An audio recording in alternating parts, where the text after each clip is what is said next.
Okay, some tips I learned while resealing my transmission. You can see all the new RTV or whatever. Okay, so first one is there are 3 C-clips in here.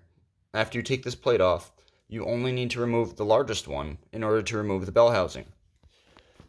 Second one is the gears will try to go into 2 gears at the same time if you don't have these in while the transmission's together. So after you reseal this one, actually, I guess you don't even really need to take those out, but I did just in case, and I ended up putting this whole thing back together, and the transmission was trying to go into 2 gears at once because I didn't have those in there.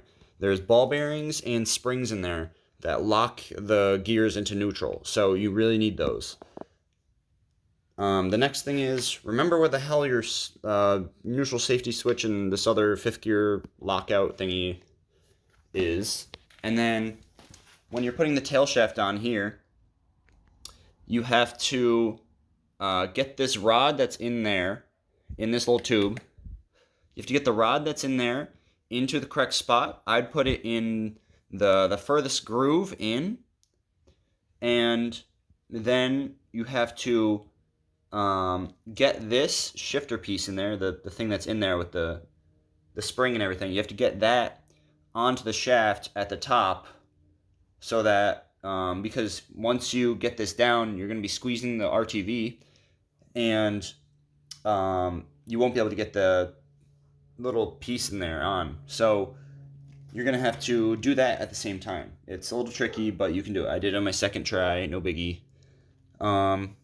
Yeah, just don't forget where things go, because it can get quite confusing. There's the reversed spring here with like some little plunger thing, and then there's a spring and a ball bearing that go in here.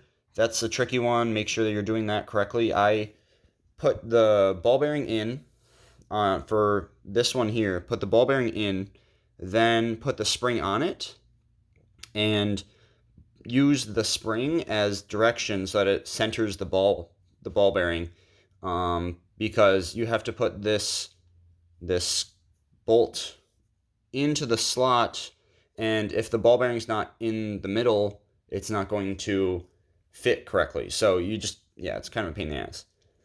Just try to do it with the transmission vertical, and try to use the spring to place it on the ball bearing that's in here, and use this to kind of get the ball bearing to the center, and then put this and thread it in, blah, blah, blah.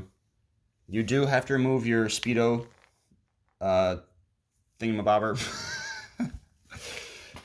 So one thing was interesting with my transmission is this is here, that's there, but it's not in any books, so it does nothing apparently. I think if my transmission blows the fuck up or some shit like that, then I know what the issue is. But yeah, I had a weird issue where this is the same size as this one back here, and so I tried putting that one over here, and that wasn't fitting, and because I didn't think this one over here, but turns out it does. So because this one is about yay long, and it has like a nozzle at the end where the ball bearing sits inside, basically. So it's kind of weird. This one's just nice and short. It's about that deep.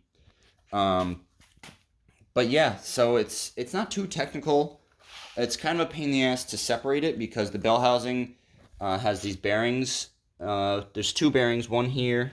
Let me point the camera at the fucking one there, and it can be a little bit of a pain in the ass because you gotta like kind of force it out. So it's a little interesting. Also, when you have the transmission vertical and you're putting it back together after sealing this surface, what you have to do is get all the 3 shift rods into a little slot over here. God damn it. There's 3 shift rods for each section of the transmission for like half the gearing, I guess you could say. You have to get them into 3 slots. Mine was having trouble getting in there with one of them, but eventually I got it. It was just a pain in the ass. So just take your time with it. It's kind of actually not a bad project. Like, I learned a good bit. If I needed to do it again, I could definitely do it again. I don't want to, but I could. This thing has a shim behind it. I used a little Vaseline.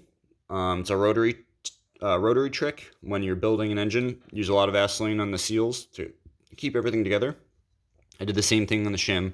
Take a little glob, do it on one end, do it on 4 spots around the shim, and then it won't move.